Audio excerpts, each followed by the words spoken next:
Judgment time. There's something special about the whole post-apocalyptic setup in the Judge Dredd universe that really fascinates me. The dark and gritty comic books take me right in the middle of Mega City 1 and the Crises, and I was delighted by the cinematic gift in 2012 starring the legendary Karl Urban. I know the movie didn't exactly set the box office on fire, but this was still the perfect live-action adaptation for me, with the unapologetically violent and comic-accurate portrayal of the original 2000 AD concept. However, while poor marketing and the 3D theater gimmick era didn't lead to a financial success, the movie achieved a cult status over the years.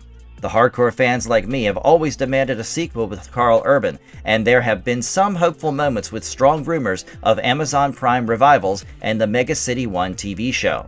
Unfortunately, nothing ever materialized because the studios changed their mind, and while this might be very disappointing to hear, I have some good news for you. There are actually some prequels and sequels to the Dredd movie, and they are available in the form of a series of official comic books. Incendiary.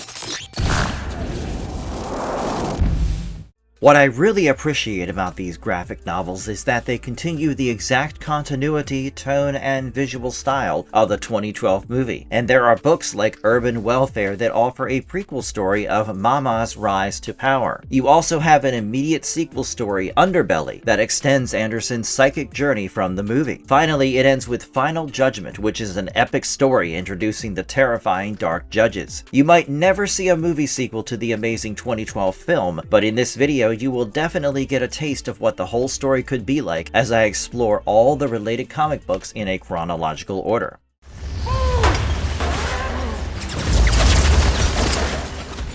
Okay then, let me start you off with the prequel that actually sets up the movie nicely because we get a solid background of Mama, the intimidating villain from the film. She went by the name Madeline Madrigal, which was shortened to Mama in the criminal underworld, and she was a psychopathic prostitute turned drug kingpin who had a knack for extreme violence. But how did she turn into the woman that we see in the movie? You will find all the answers in this prequel comic book that throws you straight into the depressing world of Madeline. It opens with her helpless situation where she finds herself trapped in a vicious cycle. She is already a drug addict, and the impact numbs her to her surroundings that are far from pleasant or perfect.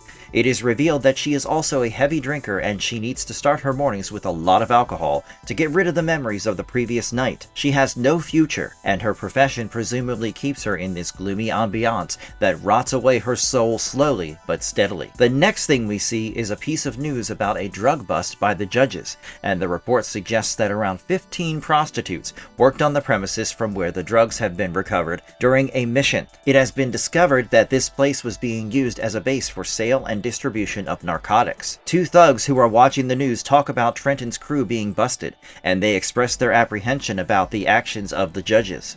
Their conversation reveals that the judges are coming down hard on the drug dealers, even though the criminals are paying off the right people to turn a blind eye to their actions. As it turns out, Judge Dredd is leading this anti-narcotics mission, and we all know that he is not someone who can be corrupted or bought. Then one of the thugs named Les comes down hard on Madeline, and it becomes clear that she works under him. Her complaints about her health are ignored, and she is threatened and reminded that Les owns her, and he doesn't want to hear her excuses. He reminds her about the scar he gave her earlier, and promises more if she doesn't obey, and I almost feel sorry for the harsh world that has broken down Madeline into the dreaded Mama who we see during the events of the film. The next bit about her past life is even more tragic, as it is revealed how her parents were killed by the judges during a botched robbery attempt when she was only a child. She went from one foster home to another, and then she found herself in the streets where drugs and the life of a sex worker became her only refuge. I love how the story shows you the real dark side of Mega City 1,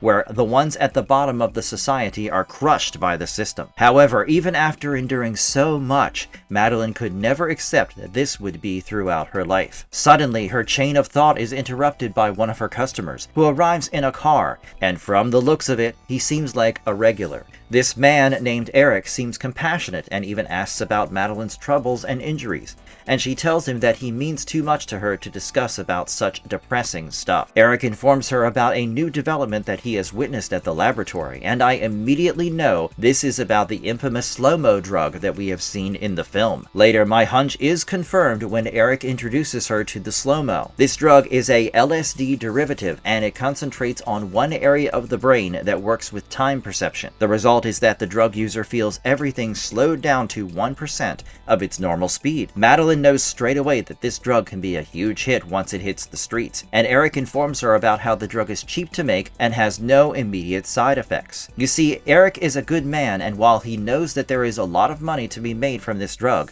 he wants to involve Madeline in this because he had promised her a good future. Meanwhile, Judge Dredd continues his drug busts, and Lester starts to suspect Madeline of keeping a secret from him because he has discovered that she keeps disappearing from time to time. He also finds out that the same man picks her up every night, and onlookers suggest that they might be dating. Les plans to pay the lovebirds a visit, and I am sure he means business. This is soon confirmed in the very next panel as Madeline walks into her house only to find a bloodied Eric tied to the walls as Les sits there menacingly waiting for her. He is about to show her who is the real boss, but Madeline keeps her cool even in this desperate situation, and she offers him the slow-mo drug. Then, just as he forces her to pleasure his organ, she bites it off, and the law enforcement later finds the body dumped with the organ missing. One of the defining moments in this comic book for me is when Madeline orders Les to call her Mama just as she bites off his wiener. But Judge Dredd, realizing after observing the crime scene that someone has done this in order to reach the top spot in the criminal underworld, and this is about sending a message. Well, the prequel story ends here, but it offers a hard-hitting take on the rise of Mama after a life of hardship and trauma. If you watch the 2012 movie after this, I bet you will sympathize with Madeline and come to terms with some of her erratic behavior. The judges might be good for delivering justice, but the society is still filled with evils that throw up specimens like Mama from time to time because of the rotten system. The next in the chain of events will be the 2012 Dredd movie, starring Carl Urban as Judge Dredd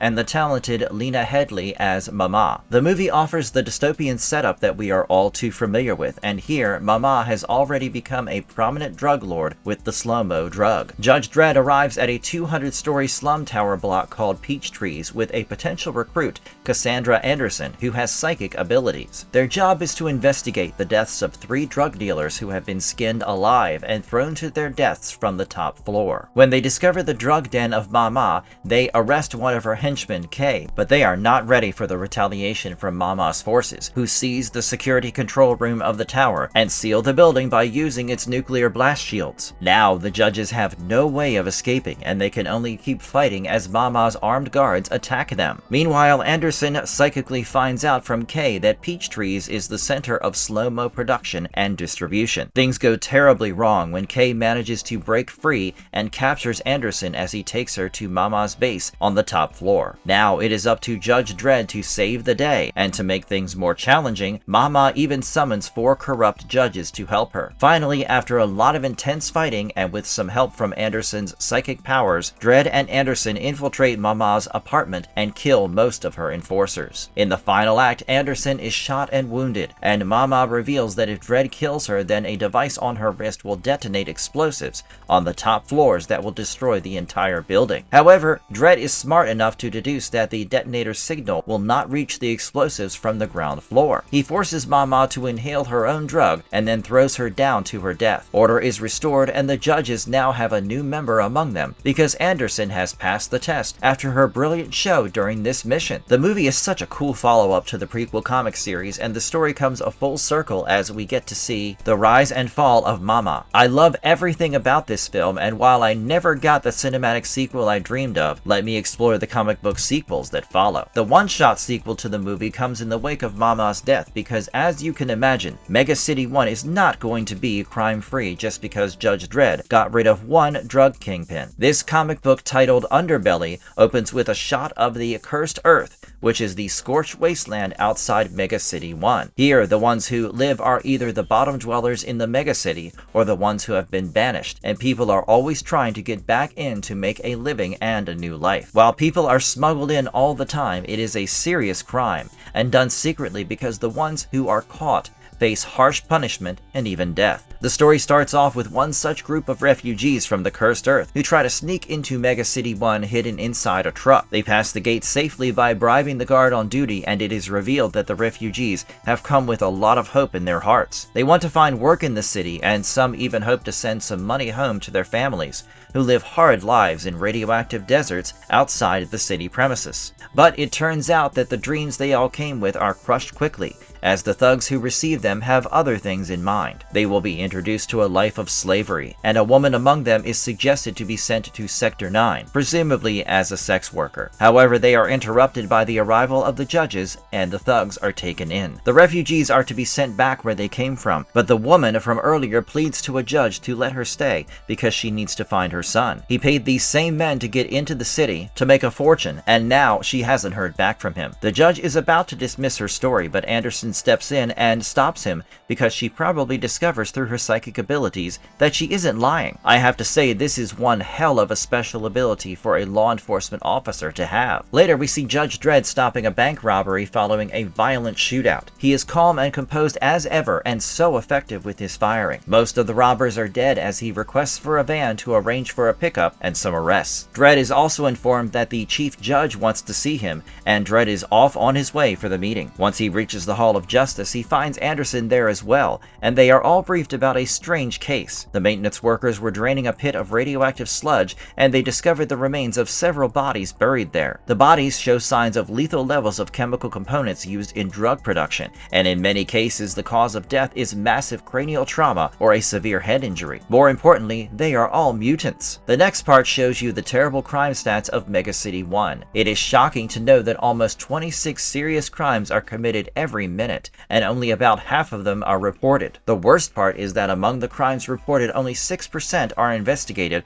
for a proper conviction. Then we see a terrible crime that I can only assume involves the refugees who have been sneaked in earlier. One of them attempts to run away and he is shot dead, much to the annoyance of the gang leader who wanted him to be shot in the leg so that he could still work. Also, another of the workers is shown, and this a young boy who has the same glowing eyes as the woman from earlier who claimed that her son went missing. Meanwhile, Judge Dredd is in the middle of his thorough investigation, and he has headed out to the infamous District 9, which is a crime-riddled area in Mega City 1. His way of handling crime and investigations have always been about direct confrontations, and he is out on the street to deliver his violent brand of justice. It is also revealed that he didn't agree with Anderson on the mutant case because he could not come to terms with her ways, and leads that were all leaps of intuition and vague connections. Dredd believes in busting heads till he has answers, and so he does. Another major revelation comes in the form of the new drug Psych, which is the one that has filled the void left behind by Slow-Mo. Anderson had insisted that there is a link between the mutant trafficking and the corpses found with this drug,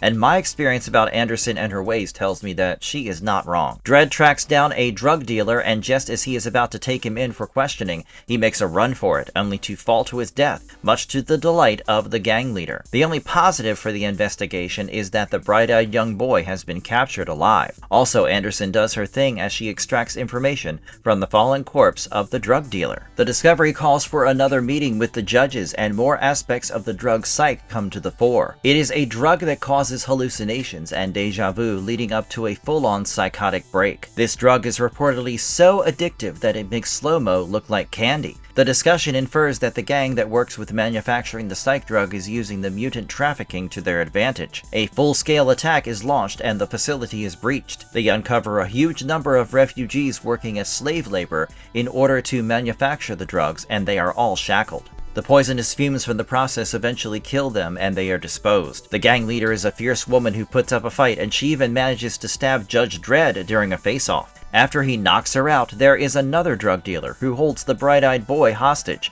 and this is where the climactic twist comes. It turns out the boy has psychic abilities that are used in the making of the drug, and he ends the face-off by making his captor feel incredible pain that immobilizes him. Finally, the entire drug ring is busted successfully, and the refugees are relocated to another camp.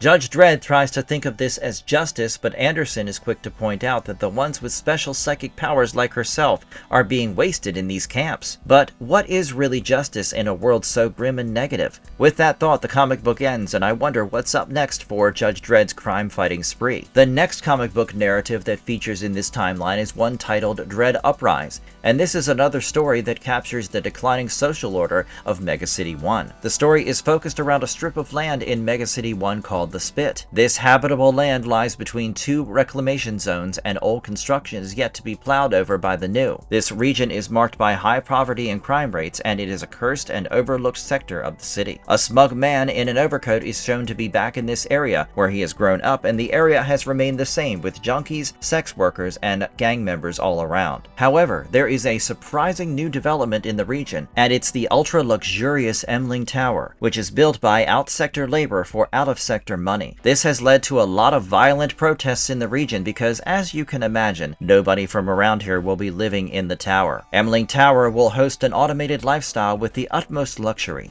and it will all be controlled by a personalized AI accessed by ambient monitoring or tablet. Then comes the ominous signs, as the man from earlier is shown again in a silhouette. It's announced that a protest group called Uprise has been formed with people who live in the Spit, and Uprise opposes the construction of the tower for the rich. It warns the Justice Department that if the tower is still built, then there will be a revolution. This is followed by an explosion, presumably triggered by a member of Uprise, but the drones spot the individual and she is forced to make a run for her life, with the judges in pursuit. Suddenly, the man from earlier makes her side beside a dumpster, and the judges walk past them without paying attention, because the man looks rather ordinary. He then introduces himself as Wallace, and it's learned that the other perpetrator is a young woman named Mia. I immediately see Wallace as someone who needs to be taken seriously because he is not one of your regular Mega City 1 thugs. He means business, and he is also well aware of Judge Dredd and his honest ways. Meanwhile, a group of thugs plan to attack Judge Dredd on his bike, but it turns out that he is one step ahead of them. He gets out of this alive and well, and he calls in some backup to arrest the ones involved. Dredd is informed about a new assignment, and I am sure he will be involved in the tricky social uprising at the Spit. As he heads in, another judge and his younger accomplice spot a fancy Zillman and Furnace car parked illegally. It seems fishy to see such a flashy car in a shady location, and the rookie decides to take the car in. This ended up becoming a controversial decision because the car belonged to one Charlie Wolfus,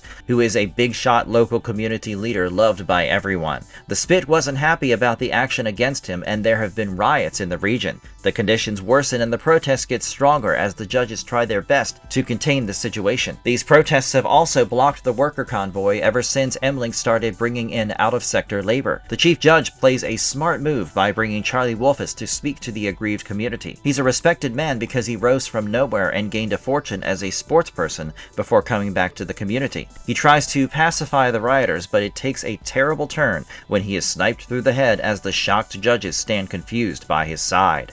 A couple of judges try to head out in a search of the shooter, and they get lucky when they come across a man trying to hide a gun. What follows is a quick shootout and a scuffle, and eventually the man is detained and identified as Guy Bant, aka Pete Cuban, who is a hired gun and a contract killer. He is not disclosing the identity of the man who hired him, and the judges have another problem on their hands because a construction drone carrying a lot of explosives has gone missing in this chaos. To make matters even more serious, Uprise broadcasts another broadcast filled with propaganda against the Justice Department. Also, the announcement makes it clear that the Uprise has access to the explosives that went missing. By now, I had assumed that Wallace was the mastermind behind all this, but the final moments of the first issue brings in a lot of twists. Firstly, it is revealed that the young girl from earlier, Mia, is the one who uses the Uprise as a front to protest. But she comes to Wallace seeking his help because someone is framing her, and she didn't execute the broadcast. She also doesn't have access to the explosives. Also, it becomes clear that something bigger is at work here because the contract killer who was arrested is rescued by someone who kills him. No witnesses mean no conviction, and the seriousness of the matter makes the chief judge bring in some new era robot fighters to contain the situation because clearly Judge Dredd hasn't been able to handle it as well as she expected him to. She also reveals that she wants the Emling Tower to be constructed, and I wonder if she is corrupted and working with the corporation that wants complete control of the region. Nevertheless, it all makes the second and final issue very interesting. The plot becomes so thrilling and complicated that it makes me wish someone turned this into a movie.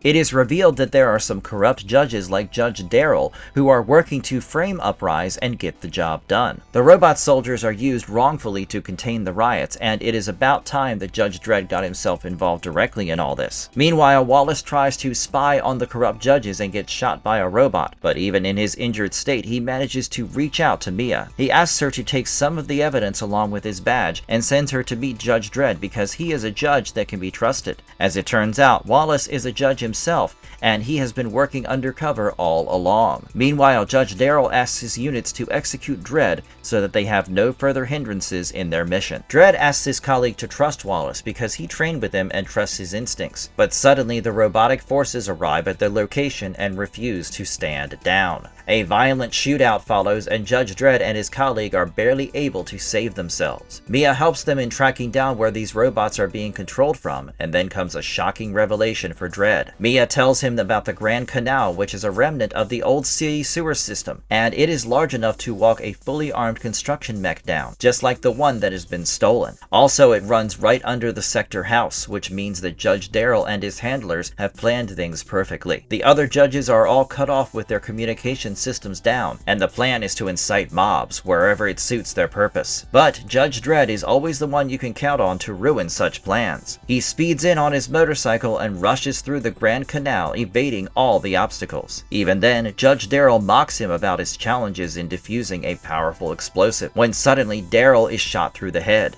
Mia is back in action, and she is the one who defuses the bombs, gets the communication systems back online, and disappears before she can be arrested. Later, when Dredd meets Wallace in the hospital, the latter is almost proud of Mia, and assures Dredd that there is no point in chasing her because she will have covered her tracks well enough. But there still remain a few loose ends. With the death of Daryl, there is no way for now to find out the one actually responsible for all this. Emling denies any knowledge of the incident, and the chief judge has assured of huge investments to set things back in order. But it is Mia and her technical prowess at work again because she uses her Uprise front to point the real culprit to the judges. She's a high-ranking official at Emling who had been plotting it all, and she gets a message from Uprise that the Justice Department has been notified about her whereabouts. It's not a perfect world by any means, but at least there are still those like Mia and Wallace who care to do the right thing with the help of honest judges like Dredd. I have to say, this one is a solid story, and the aftermath of the 2012 film timeline keeps getting more interesting. Dredd Dust is not your average Judge Dredd sequel to the 2012 movie because there are some really talented people involved in this project. You have Arthur Wyatt as the writer, and Doctor Who artist Ben Wilshire is the artist for this one. From what we all know about Mega City 1, it is quite clear that the entire region is suitable for living even though crime and corruption thrives. However, it's not the same for what lies beyond the walls of the city. The Cursed Earth, as it is called, is just barren wasteland filled with rocks and debris that stretch across the continent. Life here is extremely difficult, and the comic book opens with a violent storm that lashes out at over 100 miles an hour. We see two people in proper radioactive gear, but even they find it hard to deal with the blinding dust storm with contaminated dust particles. They look for cover, but there is none to be found. Meanwhile, the city locks itself down, preparing to withstand the impact of the storm, and it's suggested that even those inside the city seal themselves in secured shelters. There is someone just outside the gates as it shuts down, and it's later revealed that the man is buried alive in the dirt. The attention then shifts to Otomo Plaza, which is located a mile from the west wall of the city, and someone inside communicates with a maintenance employee. She tells him that an access port is jammed open, which is dangerous to have in such stormy weather. The worker named Brinkley is down at the gates, and he realizes that there has been a breach because there is dust everywhere. It is almost like something tore through to the outside, and he immediately sees something that makes him terrified. The last we hear of him is a painful groan thrown as communication shuts down. Once the storm has subsided, we see Judge Dredd in action along with Judge Conti as they head out to Otomo Plaza to investigate multiple homicides. It's a ghastly sight out there and multiple bodies are strewn around. It looks like someone was keen on delivering painful deaths to the ones killed, and Dredd and Conti ponder over the potential reasons. I find the one particularly disturbing, where one body is left with several knives plunged into him. During the postmortem, more is revealed about the cause of death, and it becomes clear that while the others have been given quick deaths, the last individual, named Herbert Lopez, was made to die slow, and he also has signs of long-term cellular damage from radiation. This makes the doctor infer that he spent time in the Cursed Earth. As Judge Dredd looks through the criminal database, he finds out that Lopez was suspected of involvement in the drugs trade before the Cursed Earth smuggling. He also finds one of Lopez's former colleagues in a holding facility and heads out for questioning. This is a woman named Elaine, who denies knowing Lopez at all, even though they might have done business together. But surely there is something more to it, and Judge Conti finds something interesting from the database. A rad wagon, which is one of the vehicles used for smuggling into the city from Cursed Earth, was stopped for checking before the storm,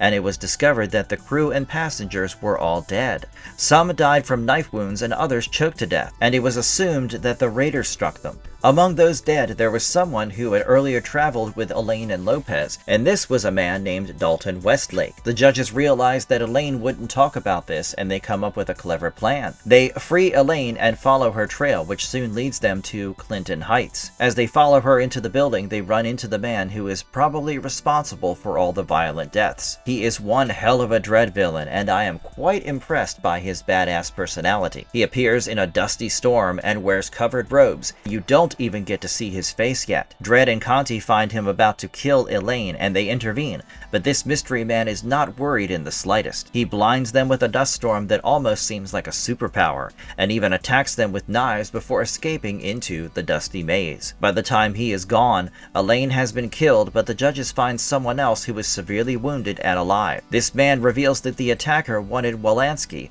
and admits that he always knew his past would catch up someday. That's all we get from him before he passes out, and the mystery still remains. The judges discover that the man was Adolphus Carter, and even he was involved with the earlier victims. Meanwhile, Judge Conti reports that the judges on the west wall have reported spotting a dust cloud that is big enough to hide a man, and this was headed out of the city into the Cursed Earth. You know what this means, don't you? Every shred of evidence points to something in the Cursed Earth, and Dredd makes up his mind that the investigation needs to head outside of the city limits. The next thing you know, they are all inside an aircraft as it scans out the horizon of the Cursed Earth. They reach the rad wagon that was found with dead people inside, and as they inspect the site, the judges watch someone observing them from a distance. This man claims to be a local and warns them about dust devils who live in the nearby canyon. He suggests that the people in the rad wagon were killed by the dust devils, and he apparently carries around totems to protect himself and his house in the wilderness. Suddenly, the wind begins to rise with a lot of dust, and Dredd realizes that they have to get back inside the aircraft. But just then, he hears a strange howling-like sound from the canyons,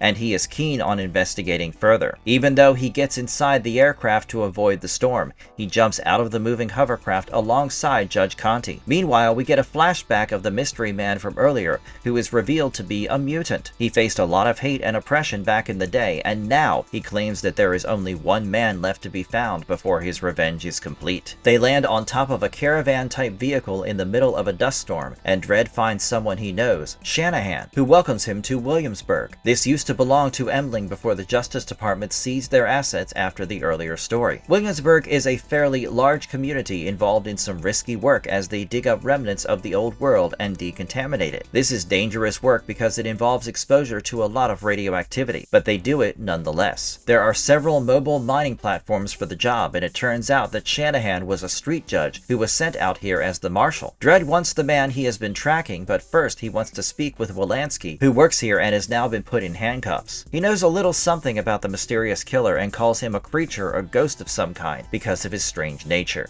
Wolanski tells them about this one instance where he and his colleagues were stalked by this mysterious attacker, and one of his teammates was taken before he disappeared in a puff of dust. The next day he found the body of the teammate who was taken, and she was brutally slaughtered and mutilated. But did this mystery killer spring out of nowhere? Well, absolutely not, and the origin story is rather tragic as narrated by Wolanski. The killer hails from a small community who were believed to be hoarding goods from the others by the likes of Wolanski. His parents were killed and the community was massacred, and there was also a lot of anti-mutant hate that fueled the man that the young boy turned into. It is this feeling of vengeance that led him to kill anybody who is remotely associated with the slaughtering group, and now it is Wolanski's turn. I'm rather surprised to find out that our dusty mutant attacks the facility even though 3 judges are sitting with Wolanski during the interrogation. He kills the guards at the gates, and Dredd and the others prepare for a final and decisive face-off. The man had his entire childhood taken from him, and now his anger drives him against any danger that he may encounter if it means that he can take down Wolanski.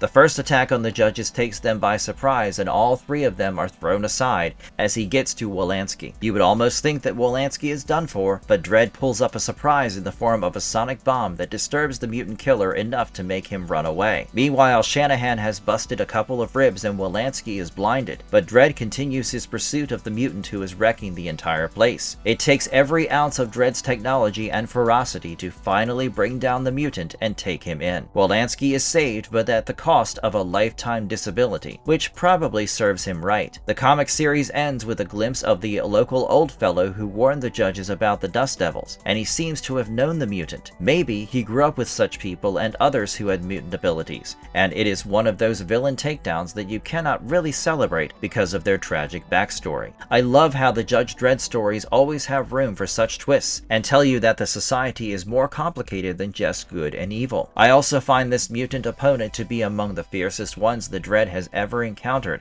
because by pure strength alone, he is no match for the mutant. The next adventure of Judge Dredd, titled Dredd Furies, introduces someone from his past, and yes, I am talking about the 2012 movie where you saw one of Mama's gang members, the Techie. He was the young, lanky, red-haired expert hacker, and his electronic expertise was utilized by the drug lord Mama. I still remember his incredible skills as he maintained the security systems of the Peachtree's block for the organization. However, he was only a victim of circumstances, and he had to cooperate with the gang out of fear. For this reason, Judge Anderson had convinced Dredd to let him go because he wasn't truly a criminal, and this story brings him back. You see, after the events of the movie, he has built himself a new life, where he makes an honest living and has a family, his wife, and his ailing son. He goes by the name Bill Huxley, and he works at a very basic job in robot maintenance, which is way below his skill level. One day while he's at work, he is being observed by a couple of thugs. As they discuss about him, it is revealed that he had turned himself in after the empire of Mama fell, and he got himself a new identity in return for all the details of her operations. But why are the thugs interested in someone who ratted out his old organization? Well, the answer lies in his skills. They are well aware of how he hacked the entire security system, and they need these skills for something they have in mind. After work that day, Bill is approached by the thugs who offer him a lot more money than his job, but Bill refuses because he wants to lead a clean life. However, they still leave him with a phone just in case he changes his mind. And you see what Mega City 1 does to innocent individuals who want to lead a good life. Bill is not rich, and he cannot afford the best treatment for his son who suffers from lung problems and remains bedridden. Also, he doesn't live in a good and safe neighborhood, and this leaves him with a mess one day when he gets caught up in a crossfire between Judge Dredd and a criminal. He gets late for work after Dredd holds him for 10 minutes to confirm that he is no longer involved with a life of crime. But this delay costs Bill his job. Now, he is jobless and desperate, and you know what that means. He gets in touch with the thugs and asks about the job they were offering him. The thugs involve him in a heist of a valuable piece of jewelry, a pearl, and he helps them handle the security system of the building. But even though he only wanted to work from a distance, he is forced to get his hands dirty because the system wouldn't work remotely. The real shocker comes when Bill finds out that he has been tricked. This was no jewelry heist at all, and the real target was a little girl named Pearl, who is sick and needs portable oxygen all the time. The thugs whisk her away with the promise of an ice cream, and I wonder how much it pains Bill to be involved with something like this, especially because he has a sick kid himself. Well, the impact on him can be seen in the very next moment. The alarms go off and the guards are alerted with the judges on their way. Clearly, this is all Bill's doing, and he hides in the garden outside with the kid. But just as he tells the kid to run to the judges, one of the thugs hits him from behind, and they take him and the child into the sewers to escape. Judge Dredd and Judge Conti pursue the thugs thugs into the sewer system, and it is baffling how a city that is shiny outside with luxury buildings has such a dark underbelly. Meanwhile, the identity of the thugs is now known to Dredd, who deduces that the one killed in the shootout with the judges is Gaia Jane, and the two others who have fled are Megan and Alecto Jones. The kid they kidnapped is Pearl Martinez, who happens to be the daughter of a wealthy handbag businessman. Down in the sewers, Megan and Jones force Bill to find the way out, and they keep the kid sedated. He does help them out of the sewers, only to realize that he wouldn't be given his share as promised, and they just plan to kill him once the job is done. But Bill is one smart fellow, and he always has a backup. He worked his way around an R-235 robot to use it against the thugs, and this brought him the distraction he needed to escape with the kid. He places the kid in a safe space and gets away because he doesn't want to be tied down to the case. He uses one last bit of skills to get what he deserves by hacking into the bank account of the thugs and taking all their money. His son can now afford the best of treatment, but it comes at a price. He can no longer go back to his family because that would alert the judges, who will put him in jail for involvement in the crime. Bill loses what is most dear to him in order to save his family from a terrible life, and once again a story shows such great character in the grim city of corruption and crime. I know this is a very short story and hardly even featured Judge Dredd properly, but it is one of my favorites in the whole continuity because it has so much heart. Okay, so I am now in the final league of the story that follows the Dredd movie timeline, and this one, titled Dredd Final Judgment, poses the most terrifying challenge for Judge Dredd in Mega City 1. I think this has to be the darkest story among all the ones that I have covered so far,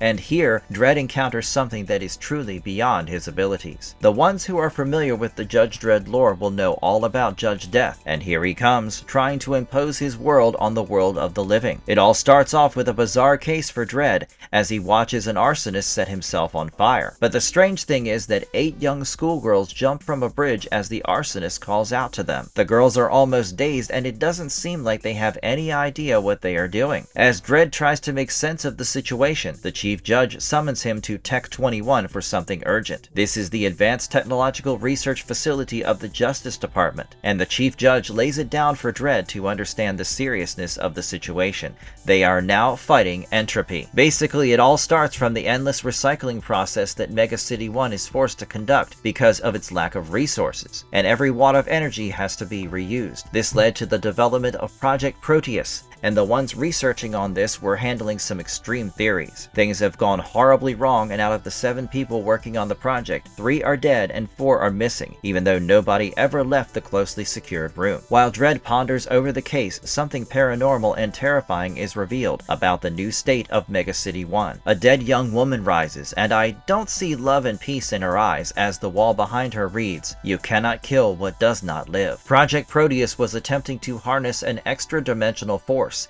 and clearly something went beyond their planning. In order to find out more about this project, Dredd heads out to meet Maxwell, who was a part of the research team, but did not come that day. The meeting turns out to be rather insightful because Maxwell informs Dredd about the side effects of the theory they were testing. They had discovered another dimension next to this one, but it wasn't exactly overlapping. This newly discovered dimension exists in the extra space that the subatomic particles of this dimension are not using. Also, this new dimension has reached perfect entropy, which essentially means that it is dead. Now, if a standard portal was opened between the two worlds, then there would be a massive transfer of energy from the world of the living to the world of the dead. Maxwell doesn't seem to be in good shape either, but whatever she just explains turns out to be the new reality of Mega City 1. Dredd soon encounters one of the dead, and this world is thrown into utter chaos and violence as the dead rises and a portal opens to the other dimension. The 4 missing judges are back, but they are back in a new avatar, and Judge Dredd needs immediate backup that isn't available because every judge is busy tackling the newly unleashed violence. The researchers had tampered with something that they didn't fully understand, and this was the consequence. The new dimension gave everyone a sense of peace that they hadn't experienced before, and this world of death was the one deemed to be perfect for them. The next part is all about how the chaos and violence takes over the city and the judges fall as they try to stop it. There is simply no killing the dead because they simply use another vessel vessel to work with. Also, the communications break down, and Anderson contacts Dredd psychically to be in touch with him throughout the process. Dredd is forced to go into this world, and he has time running out fast because the more time he spends in this dimension, the more he runs the risk of suffering from some irreversible damage. This comic series delivers some solid action, and I'm a fan of all the undead fighters that Dredd has to take on. Of course, the real showstopper comes in the form of Judge Death and his other dark judges who offer Dredd a lifetime of peace in their dimension. Only Dredd is not convinced, and he keeps waging a lone battle against all odds. Finally, it is the likes of Anderson and the other researchers who find a solution to the problem, as they create another portal and advise Dredd to jump back through this one into the world of the living as they seal it off. The dead world recedes, and the citizens of Mega City 1 can breathe a sigh of relief. For now. Meanwhile, the city of the dead is sealed away, but it exists in a state of perfect order and timeless perfection. It makes me wonder which one is really better. The dark world of perfection and peace promised by Judge Death, or the real world of corruption and violence maintained by Dredd and the other judges. This story is absolutely cinematic, and I wish they extended it more to explain more about the dimensions and avoid the abrupt climax. Say what you will, but there aren't a lot of dystopian stories like this one that I know of. The Judge Dredd universe is truly captivating and diverse, but I really enjoy this particular storyline that follows that adventure of Karl Urban's Judge Dredd from the film into the comic book continuity. Each one of these stories bring out something new about Mega City 1, the Cursed Earth, and the people inhabiting them, and what I find disturbing is how much our society has moved to a point where one can draw parallels with this dystopian world of judges and crime. I would love to hear from you about your favorite story from all the ones that I have covered in this timeline as an extended sequel of the 2012 film, and tell me all about it in the comments below.